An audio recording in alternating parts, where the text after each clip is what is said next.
Hello and welcome. My name is Kristen Harp and I work at Ellington Youth Services. I've been trained in psychological first aid and am a psychological first aid responder. I'm here to explain the Johns Hopkins rapid model of psychological first aid.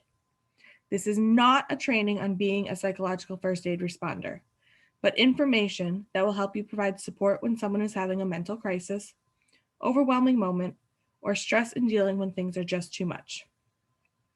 This approach includes tools and resources that will help you provide a compassionate and supportive presence to mitigating acute distress and help assess the need for continued care.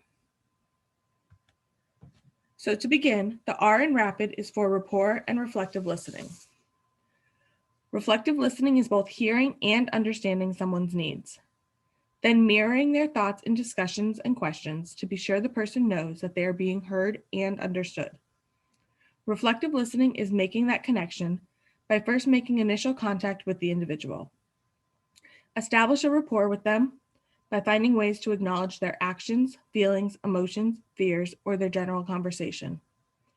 Reflective listening will be done throughout all stages of the RAPID model because understanding what someone is going through begins with listening. It is easy for us to get caught up in the everyday hustle and bustle of the world, and sometimes we don't seem to catch the signs when our children are trying to tell us something important because their initial communication may be subtle. Make sure you are stopping and taking a moment to notice the conversations your child may be trying to have with you, and use this as a time to reflect and be present with them. When responding to your child, use closed-ended questions to get basic information you may need, since these will mostly be yes and no responses. Once you have all the information needed to be sure that they are in a safe place, use open-ended and reflective listening questions by rephrasing their own words into questions and asking them to explain further. Questions like, "It sounds like you're having a tough time. How does all this make you feel?" Reflects back on their emotions and ask them to dive a little deeper. With our children today, this could be the fear of the unknown, anger and missing in important sports and events, or even feelings of isolation. This is why providing them your full attention so you can begin to understand their feelings is an important first step.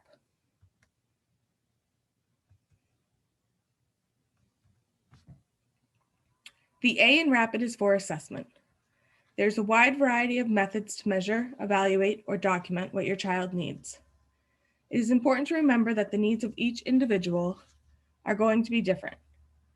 The assessment is an informal, and you are watching to see what happens and how they are reacting and responding to these actions. As parents, you know your children better than anyone, and therefore can best assess whether or not certain stressors are affecting their daily function. As you are talking with them, there are three main stages they could be in. Eustress is a state of being positive or motivating. They may not be happy with the changes in their daily life, but they are able to continue to move forward. Next comes those in distress. These are benign or mild. They are doing what they need to do to get by, and most individuals in this group will be able to move forward without any additional support. However, they should be monitored for drastic behavior changes. Finally, there's those in the dysfunction group. These individuals are having severe impairment, and it's interfering with their daily lives. They likely need help getting things done, either directly or indirectly. Individuals in this group need assistance. You may find that with multiple children, you see different levels of coping. You need to determine those who need the most help. The changes can be subtle or drastic. Some important things to look out for are eating habits, withdrawal, and sleeping patterns. During assessment, you may notice cognitive reactions, such as the inability to concentrate or hopelessness, emotional reactions such as fear, sadness, or even panic attacks, behavioral reactions such as sleep and eating pattern changes, spiritual reactions such as questioning one's faith,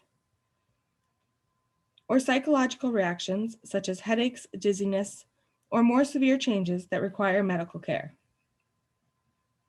Again, we want to note that you know your children best and are best able to assess changes in their typical behavior that may require further action.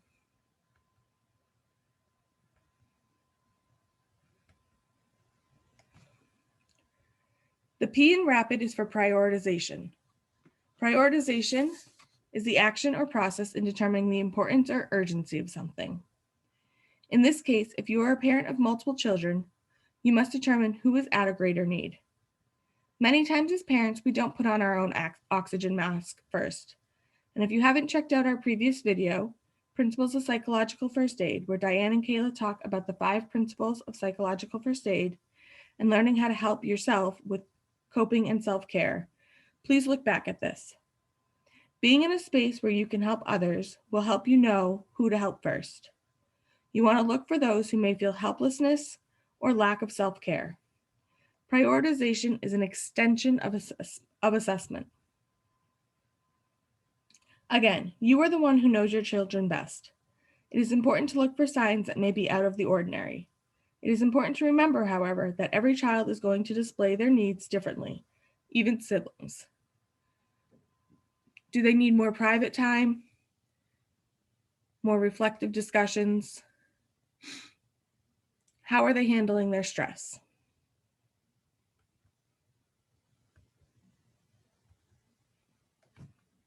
The I in RAPID stands for intervention. During intervention, we ask ourselves, what do I do? Intervention is the action we take to improve a situation. The hardest part of intervention for parents is to not fix or think you can fix the problem. We want to protect our children and do everything we can to make their problems go away and make their lives easier. During intervention, we are there to be compassionate, supportive, and present and help our children manage these feelings so that they can learn to work through them independently. It is important for us to try to understand what they are feeling and understand that we cannot fix their problem. The type of intervention can be different depending on your child's response and needs.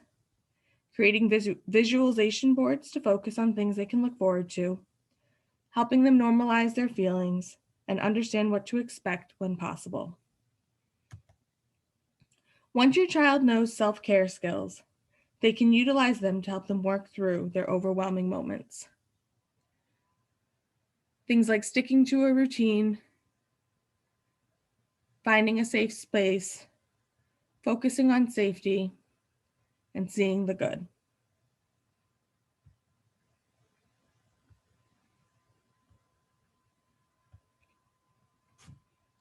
Finally, the D in RAPID stands for disposition. This is the where do we go from here question. After observing your child again, have you noticed if they have the ability to cope and have shown less anxiety to their stressors? Are they capable of returning to normal functioning? If they are able to return, you should still follow up with them to continue to provide encouragement. If your child is continuing to show declines in their daily function, even after following up, you should reach out for another level of care. In terms of your child, this could be doctors, school counselors, and other health providers based on your child's needs. Also, staying connected to your family support system is important. If you don't know where to start, Ellington Youth Services has a list of local resources and hotline numbers. Remember that with RAPID, everything begins with listening and ends with taking care of ourselves. If you have any questions or need additional support, please contact Ellington Youth Services at 860-870-3130.